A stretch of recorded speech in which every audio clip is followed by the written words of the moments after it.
Skarloey, the little engine, loves all the sights and sounds along his line and knows them very well.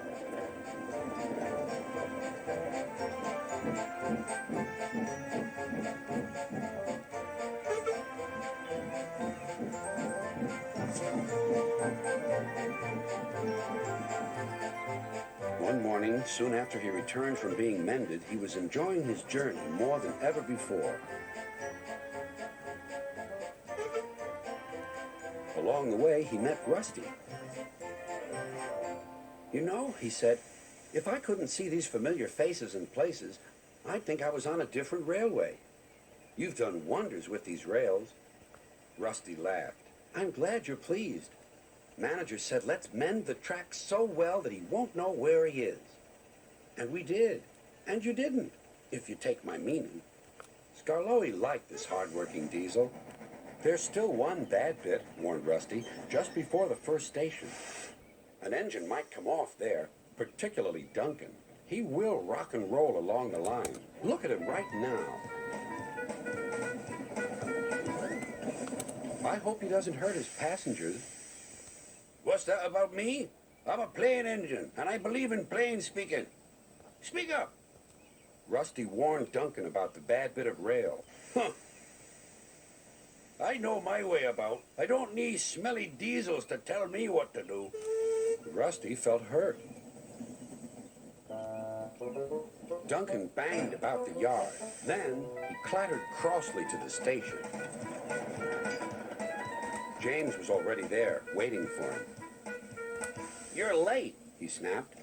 "I know," said Duncan. "It's that smelly diesel's fault. Rusty tries to teach me how to stay on the rails and then goes off leaving me to find my own coaches." "You poor engine," sympathized James. "I know all about diesels. One crept into our yard and ordered us about. I soon sent him packing." Duncan was filled with admiration. He didn't know that James was boastful and sometimes didn't tell the truth.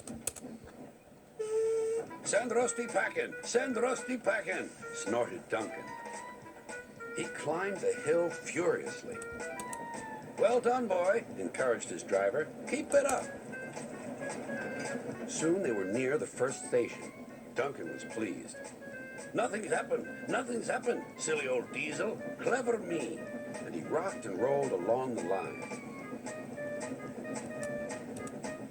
"Steady, boy," checked his driver. But it was too late. "Sleepers and ballast, I'm off." And he was. "I warned him," said Rusty. "But all he did was call me names." The little diesel refused to move. "I'm ashamed of you, Rusty," said Skarloey. "Think of the passengers. What are they going to do?"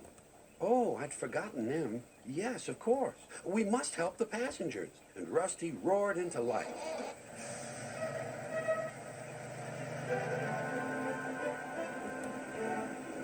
Duncan stood sad and solitary. He couldn't rock and roll now. "Oh dear," he thought. "Everyone will know how silly I am." The passengers had to get out and help too.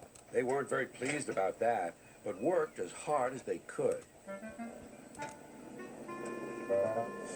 They carefully levered Duncan back onto the line.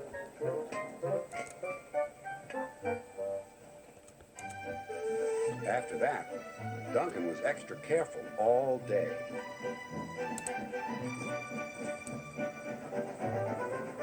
At last, evening came. "Rusty," he whispered, "thank you for helping. I'm sorry I was rude to you." "That's all right, Duncan." "I wish all diesels were like you. Let's be friends." "Suits me," replied Rusty. "We'll mend that bad bit of rail first thing tomorrow."